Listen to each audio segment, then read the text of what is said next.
अगर मगर मैं काश में हूँ, मैं खुद अपनी तलाश में हूँ। जय हिंद मित्रों, मैं प्रकाश सर खरपुखरा वाला आप लोगों के समक्ष एक और लॉन्ग टाइप क्वेश्चन लेके पहुँचे हुए हैं, जो MVVI है 2023 बोर्ड के दृष्टिकोण से, बोर्ड के नज़रिया से देखा जाए तो यह क्वेश्चन अपने आप में काफ़ी मायने रखता है। ऐसे प्रश्नों को बार बार हज़ार बार रिपीटेशन किया जाता है। रिपीट की गई क्वेश्चनों में से एक क्वेश्चन ए भी है, क्योंकि मित्रों बोर्ड एग्ज़ाम को देखा जाए तो केवल और केवल 10-20 दिन ही बाकी है, 20 या 25 दिन मैक्सिमम मान लिया जाए तो 20 दिन। यही 20 दिन की तैयारी, अगर और समय आपका लॉस हो गया तो यही 20 दिन की तैयारी आपकी रंग लाने वाली है। क्योंकि कहा जाता है कि जो लक्ष्य में खो गया समझो वो सफल हो गया। मित्रों, कहा जाता है कि जो लक्ष्य में खो गया वो सफल हो गया। जो क्वेश्चन हम आप लोग के समक्ष लेके आए हुए हैं, इस क्वेश्चन के लिए 1 नंबर 2 नंबर 3 नंबर नहीं बल्कि पूरी 5 नंबर दी जाती है। हमारा आप लोगों से यही उम्मीद है कि आप इस क्वेश्चन को बढ़िया से समझ लीजिए और इस 5 नंबर को अपनी मुट्ठी में कैद करके रखिए। मित्रों, इस क्वेश्चन को बनाने की कितना मेथड है, बहुत सारी विधियाँ हैं, बहुत तरीक़ा से इस सवाल को बनाया जा सकता है। हम आपके समक्ष फर्स्ट विधि से सॉल्यूशन करके रखे हुए हैं और इसका सेकंड मेथड जो भी है उसको भी वीडियो बना के बहुत जल्द ही डालने वाले हैं। चलिए मित्रों, आइए देखते हैं कि बोर्ड पे क्या लिखा गया है, कौन से क्वेश्चन है जो हमको 5 नंबर हर साल देके जाती है, 5 नंबर के रूप में आती है और बार बार रिपीट होती है। देखिए मित्रों, हमारे बोर्ड पर लिखा हुआ है कि गोलीय दर्पण में सिद्ध करें कि गोलीय दर्पण की फोकस दूरी और गोलीय दर्पण की वक्रता त्रिज्या में क्या संबंध होता है। अथवा डायरेक्टली आपसे पूछ लिया जाता है कि सिद्ध करें कि F बराबर R/2, प्रूफ डैट F बराबर R/2, F equal to R/2। किस प्रकार से इसको साबित किया जाएगा हम आपको सॉल्यूशन के जरिए बता रहे हैं। चलिए मित्रों, सबसे पहले तो हम गोलीय दर्पण के बारे में समझते हैं कि आखिर गोलीय दर्पण होता कैसा है, गोलीय दर्पण क्या है। जब तक हम दर्पण को नहीं समझेंगे तब तक हम इसको कैसे समझ सकेंगे, नहीं समझ सकते हैं इसको मित्रों। इससे पहले हमको गोलीय दर्पण को समझना बहुत ही ज़रूरी है। जैसे पेट के लिए भोजन की आवश्यकता पड़ती है, उसी प्रकार इसको प्रूफ करने के लिए इसको समझना बहुत ज़रूरी है कि गोलीय दर्पण क्या है। तो मित्रों, हम बताना चाहते हैं कि गोलीय दर्पण वह दर्पण होता है जिसका परावर्तक सतह किसी खोखले गोले का एक भाग होता है। अगर हम अपने आसपास में देखें तो जो फुटबॉल वगैरह हम लोग खेलते हैं, तो फुटबॉल जो मेरा होता है उसके अंदर की जो पार्टी होती है खोखली होती है, उसके अंदर कुछ भरा नहीं जाता है, केवल ऑक्सीजन गैस ही रहता है। अंदर से खोखली होती है, यानी कि लगभग हम मान के चले तो गोलीय दर्पण यानी कि फुटबॉल ही है, मान लीजिए कि फुटबॉल ही है। उसी प्रकार से गोलीय दर्पण की परावर्तक सतह भी खोखली होती है, जिस प्रकार फुटबॉल की अंदरूनी भाग खोखली होती है। अगर मित्रों गोलीय दर्पण को या फुटबॉल को बीच सेंटर पॉइंट से अगर काटा जाए तो उसकी 2 भाग होंगे, 2 अलग अलग हिस्से होंगे। इसी प्रकार अगर गोलीय दर्पण को अगर बीच सेंटर पॉइंट से काट दिया जाता है तो उसके 2 हिस्से होते हैं, 2 भाग होते हैं। पहले भाग को अवतल दर्पण कहते हैं और दूसरे भाग को उत्तल दर्पण कहते हैं। मित्रों, अगर हमसे पूछा जाए कि गोलीय दर्पण में प्रूफ करके बताइए कि F और R में क्या संबंध है, तो हम कोई फिगर एक बना के उसको प्रूफ कर सकते हैं, चाहे वो अवतल दर्पण की फिगर हो चाहे वो उत्तल दर्पण की फिगर हो। लेकिन फंसाने की बात तब हो जाएगी जब हमसे कहा जाएगा कि नहीं, अवतल दर्पण में F और R में संबंध ज्ञात कीजिए, तो वहाँ पे हमको अवतल दर्पण के डायग्राम बनाना है। जब हमसे कहा जाएगा कि उत्तल दर्पण में F और R में संबंध ज्ञात करें, तो हमको उत्तल दर्पण का डायग्राम बनाना पड़ेगा। तो इस सारी समस्याओं का समाधान हम एक ही बार में कर दिए हैं। यहाँ पर दोनों डायग्राम हमने बना के रखा है। ये है अवतल दर्पण, ये है उत्तल दर्पण। अवतल दर्पण को बाहर से कलई किया जाता है और उत्तल दर्पण को अंदर से कलई किया जाता है। कोई भी दूरी या दर्पण के ध्रुव से मापी जाती है, यानी कि पोल से मापी जाती है, P से मापी जाती है मित्रों। चलिए मित्रों, तो जब आपसे अवतल कहे तो अवतल वाला डायग्राम बनाइएगा, जब आपसे उत्तल कहे तो उत्तल वाला डायग्राम बनाना है। जब अवतल उत्तल किसी भी प्रकार के नाम न लिया जाए, डायरेक्टली कह दिया जाए गोलीय दर्पण, तो आप कोई दोनों में से कोई डायग्राम बना सकते हैं।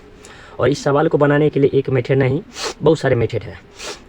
ये थोड़ा सा बेसिक से ऊपर हट के थोड़ा सा बेसिक से एडवांस लेवल का मेथड है, लेकिन आप लोग का जो बेसिक मेथड वाला है वो भी हम कल आपको वीडियो के रूप में पार्ट नंबर 2 करके डाल देंगे। चलिए आइए थोड़ा सा एडवांस मेथड को समझते हैं कि इसको हमने किस प्रकार से प्रूफ किया है। सबसे पहले तो हमने यहाँ पर सब कुछ कर दिया है। दर्पण में क्या क्या होता है आप लोग तो सब जानबे करते हैं कि आपतित किरण क्या होता है, परावर्तित किरण क्या है। नहीं जानते तो हम बता रहे हैं मित्रों कि जो किरण दर्पण पे आके टकराती है उसको आपतित किरण बोला जाता है, और जो किरण दर्पण से टकराने के बाद पुनः निकल जाती है उसको परावर्तित किरण बोला जाता है। हम लोग पढ़े हैं परावर्तन के नियम से कि आपतित किरण और परावर्तित किरण के बीच में एक अभिलंब डाली जाती है जिससे दो कोण बनती है, एक आपतन कोण एक परावर्तन कोण। परावर्तन के नियम से परावर्तन के दो नियम होते हैं। परावर्तन के पहले नियम अगर देखा जाए तो कहता है कि आपतन कोण हमेशा परावर्तन कोण के बराबर होते हैं। इस पर भी हम प्रूव करके आपको दिखाएंगे पार्ट 2 में वीडियो के। फिलहाल हम अभी इसको समझते हैं। हमने बोर्ड पर लिखा है कि माना गोलीय दर्पण के प्रधान अक्ष के समांतर। तो सबसे पहले प्रधान अक्ष को समझते हैं कि आखिर प्रधान अक्ष किसको कहते हैं। प्रधान अक्ष का मतलब होता है मित्रों हमारे दो तल होते हैं, हमारे 4 तल होते हैं, अक्ष हमारा 2 होता है। एक को हम वाई अक्ष कहते हैं और एक को हम एक्स अक्ष कहते हैं। ऐसे हम लोग बनाते हैं अक्ष को इस दिशा के जैसे, ऐसे। ई वाला को हम वाई वाला कहते हैं, ई वाला को हम एक्स वाला कहते हैं। इसको एक्स और एक्स डैश से सूचित किया जाता है, इसको वाई और वाई डैश से सूचित किया जाता है। मित्रों जो दर्पण के बीचों बीच लाइन होती है उसी को हम प्रधान अक्ष या मुख्य अक्ष कहते हैं, जिसको हम सूचित करते हैं एक्स और एक्स डैश से। तो हमारे डायग्राम में आपको दिखाई दे रहा होगा कि ये अवतल दर्पण है और अवतल दर्पण के बीचों बीच से जो ये रेखा निकली हुई है एक्स और एक्स डैश वाला, इसी को हम कहते हैं प्रधान अक्ष या मुख्य अक्ष। इसी को हम कहते हैं प्रधान अक्ष या मुख्य अक्ष। तो हमने अपने बोर्ड के ऊपर लिखा है कि माना कि गोलीय दर्पण के प्रधान अक्ष के समांतर OM किरण दर्पण पर आपतित होती है। अब देखते हैं कि OM किरण कहाँ पे आपतित हो रही है। तो देखिए O है, यहाँ पे M है। ये OM किरण किस पर आपतित हो रही है, किस पर आके पड़ रही है, तो दर्पण किस पर, अवतल दर्पण पे। तो आप लोग समझ चुके मित्रों कि गोलीय दर्पण के प्रधान अक्ष OM किरण आगे किस पे आपतित होती है, तो दर्पण पे। आपतित होने के बाद OM किरण जो है दर्पण से टकराने के बाद MF दिशा में निकल जाती है। टकराने के बाद यहाँ से M से टकरा के और F दिशा में निकल जाती है मित्रों। दर्पण के कुछ मुख्य भाग है जिसको हम नोटिस करके इसमें लिखे हुए हैं कि दर्पण की फोकस दूरी को हम F से सूचित करते हैं, दर्पण की वक्रता केंद्र को हम C से सूचित करते हैं, दर्पण की वक्रता त्रिज्या को हम R से सूचित करते हैं। यहाँ पर हमने लिखा है मित्रों कि दर्पण के ध्रुव P, फोकस दूरी F एवं वक्रता त्रिज्या R है। उसके बाद हम एक बात पहले ही बोल चुके हैं कि दर्पण में कोई भी दूरियां कहाँ से मापी जाती है, तो पोल से यानी कि ध्रुव से मापी जाती है। कहाँ से मापी जाती है मित्रों, पोल यानी कि ध्रुव से मापी जाती है। कहाँ से मापी जाती है मित्रों, पोल यानी कि ध्रुव से मापी जाती है। ध्रुव से कोई भी दूरियां मापी जाती है मित्रों। अभी हम आपको दिखा रहे हैं कि ध्रुव से किस प्रकार से दूरियां मापी जाती है। ठीक है मित्रों, थोड़ा ठंडा के मौसम है, थोड़ा सा अपने आप को इसे ठंडे में बचा के रखना बहुत ज़रूरी है मित्रों। देखिए यहाँ पे मेरा पोल है, यहाँ पे मेरा F है, यहाँ पर मेरा L है। हमने ML लंब डाला है, दर्पण पे क्या डाला है, लंब। ये देखिएगा मेरा ये आपतित किरण OM है, परावर्तित किरण MF है, और आपतित किरण परावर्तित किरण के बीच में हमने एक अविलंब डाला है जिसका नाम है CM। अविलंब के नाम क्या है मित्रों, CM। तो आप जानते हैं कि जब भी आपतित किरण और परावर्तित किरण के बीच में कोई अविलंब डाला जाता है तो आपतन कोण परावर्तन कोण आपस में क्या होता है, बराबर होता है। तो यहाँ पे 2 कोण बना है मित्रों, एक यहाँ बना है एक यहाँ पर बना है। तो हमने दोनों कोण को सेम रखा है, यहाँ भी थीटा मान लिया, यहाँ भी थीटा, यानी कि दोनों कोण आपस में बराबर है। अब भाई बात दूरी किस प्रकार से मापा जाता है, तो दूरी किसी भी प्रकार की दूरी हो हम कहाँ से मापते हैं, तो पोल से यानी कि P से, ध्रुव से मापते हैं। तो P से लेके फोकस तक की दूरी को हम क्या कहते हैं, फोकस दूरी। P से लेके फोकस तक की दूरी को हम क्या कहते हैं, फोकस दूरी।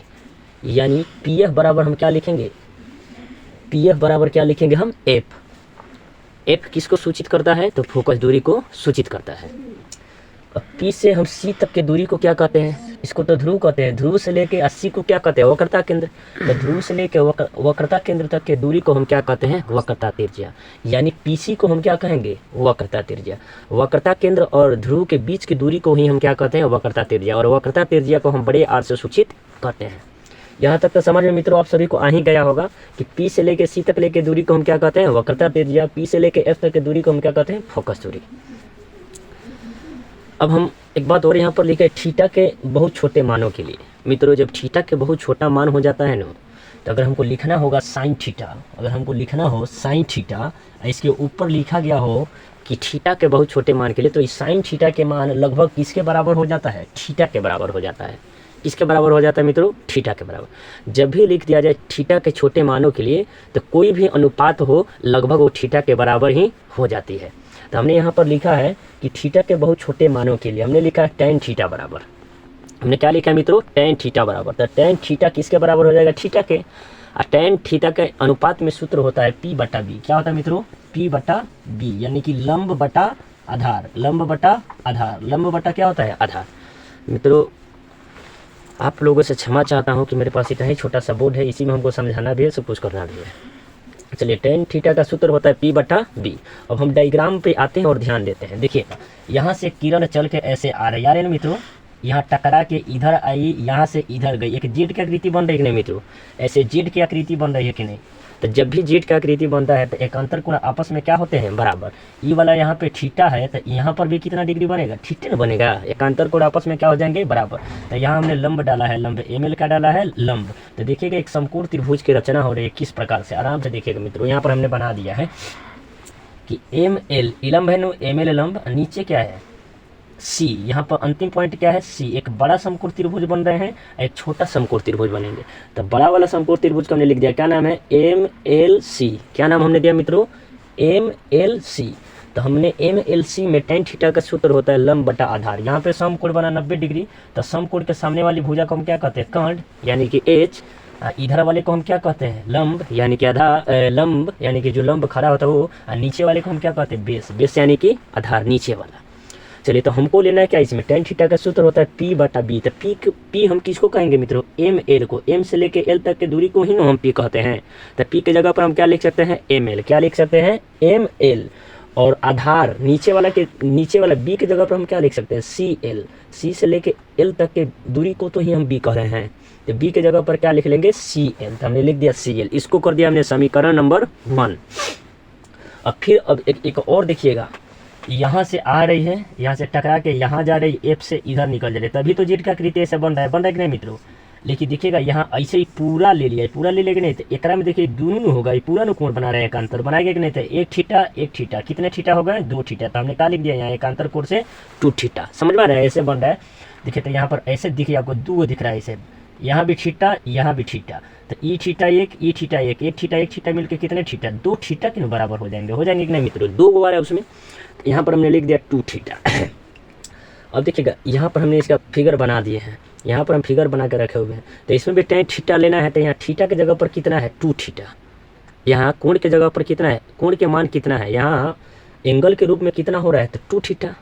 तो हम यहाँ पर थीटा ना लिख के क्या लिखेंगे? 2 थीटा। tan 2 थीटा बराबर, जब भी छोटे मान की बात किया जाए तो tan 2 थीटा हो जो उसके साथ कोण बन के रहता है वही निकल जाता है, बस वही मान ही बच जाता है। तो tan थीटा बराबर क्या हो जाएगा? 2 थीटा। जिस प्रकार से हमने इसको बनाया है उसी प्रकार से हमने इसको बनाया है। अब tan थीटा का सूत्र क्या होता है? P बटा B। देखिए P किसको कहते हैं? इसी को लंब को। तो लंब क्या है? ML और आधार क्या है? FL चाहे LF। तो हमने लिख दिया ML बटा FL। हमने कर दिया समीकरण नंबर 2। हमने क्या कर दिया मित्रों? समीकरण नंबर 2। हमने क्या कर दिया मित्रों? समीकरण नंबर 2। अब हम चलते हैं मित्रों, लिखेंगे अब समीकरण 1 एवं 2 से। क्या लिखेंगे मित्रों? अब समीकरण 1 एवं 2 से हमने लिख दिया यहाँ पे। अब समीकरण 1 एवं 2 से यहाँ पर हमने लिखा 2 थीटा बराबर 2 थीटा। बताइए अगर हम राम के बराबर श्याम लिखे तो क्या ये बात सही है? नहीं है। हो सकता है राम भैया बड़े होंगे, श्याम भैया छोटे होंगे। हो सकता है श्याम भैया बड़े होंगे, राम भैया छोटे होंगे। लेकिन जब हम राम के बराबर में राम लिख देंगे तो क्या सत्य बात है कि नहीं? राम के ही बराबर हो सकते हैं।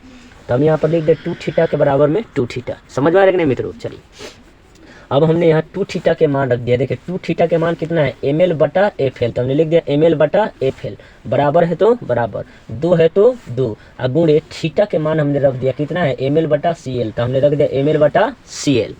देखिए ML से ML कट गया, ऊपर कुछ नहीं बचा तो 1, नीचे क्या है? FL। बराबर है तो बराबर, 2 है तो 2, गुणा है तो गुणा, 1 है तो 1, CL है तो CL। फिर एक बार हमने लिखा है मित्रों थीटा के बहुत छोटे मानों के लिए, यानी कि हम मान रहे हैं कि जो L बिंदु है वो किस पर चला आया है? P पर। तो जब L बिंदु P पर आ जाएगा तो कोई भी दूरी हम P से ही मापते हैं, तो यानी L P पर आ जाएगा तो P और L दोनों आपस में क्या हो जाएंगे? बराबर हो जाएंगे। तो हम L से दूरियां मापना चालू करेंगे तो क्या करेंगे? L से F को मापेंगे तो क्या होगा? LF होगा कि नहीं मित्रों? चाहे FL और फिर एल से हम सी को मापेंगे तो क्या होगा एल सी, अच्छा है सी एल, होगा कि नहीं मित्रों। तो हमने लिखा यहाँ एल एफ, एल से एक बार माप दिया था एल एफ और पी से एक बार माप दिया तो पी एफ। क्यों? क्योंकि थीटा के छोटे मान कर रहे हैं, यानी कहने का मतलब एल वाला बिंदु कहाँ पे चला है पी पर, यानी पी और एल दोनों आपस में क्या हुए बराबर। तो पी एफ बराबर क्या लिख सकते हैं एल एफ, और पी सी बराबर क्या लिख सकते हैं एल सी। तो वही बात हमने लिखा है एल एफ बराबर पी एफ बराबर एफ, क्योंकि पी से लेकर एफ तक की दूरी को हम क्या कहते हैं देखिए तो फोकस दूरी, यानी कि एल एफ और पी एफ दोनों बराबर हो गया था, इसका मान क्या होगा एफ। और सी एल और सी पी दोनों आपस में बराबर है, तो सी पी किसको हम कहते हैं वक्रता केंद्र से लेकर ध्रुव तक की दूरी को हम क्या कहते हैं वक्रता त्रिज्या, यानी आर से सूचित करते हैं। हमने लिख दिया आर। अब हमने लिखा पुनः 1/FL बराबर 2/1/CL। अब जहाँ FL आए या PF आए वहाँ हम क्या लिख सकते हैं F। तो हमने लिख दिया है 1/F बराबर है तो बराबर 2 है तो 2 गुणा है तो गुणा, उसके बाद 1 है तो 1। जहाँ CL आए या CP आए वहाँ पे हम क्या लिख सकते हैं R। तो हमने क्या लिख दिया यहाँ पर R। अब मित्रों देखिए 2 से गुणा करेंगे ऊपर तो 2 एकम 2 यानी 2/R, यहाँ है 1/F 1/F। कैंचिया गुणा करते हैं 2 से F में गुणा करेंगे तो क्या होगा 2 से F में गुणा करेंगे तो क्या होगा, यहाँ पे F है मित्रों आपको दिखाई नहीं दे रहा है F है, 2 से F में गुणा करेंगे तो क्या होगा 2F, और 1 से R में गुणा करेंगे तो क्या होगा मित्रों 1 से R में गुणा करेंगे तो क्या होगा R एकम R। अब 2 गुणा में है इधर आएगा तो भागा में, यानी हो जाएगा R/2, जो कि हमारा प्रूफ हो गया। हमको इतना ही ऊपर लाना था मित्रों F बराबर R/2, इसलिए हम यहाँ पर लिख दिए प्रूफ्ड। जय हिंद मित्रों, अच्छा लगे तो कमेंट लाइक शेयर कीजिएगा, नहीं लगे तो डिसलाइक भी कर दीजिएगा। और रही बात मित्रों कि इसका जो सेकंड मेथड है हम वीडियो के पार्ट 2 में डाल देंगे। जय हिंद साथियों।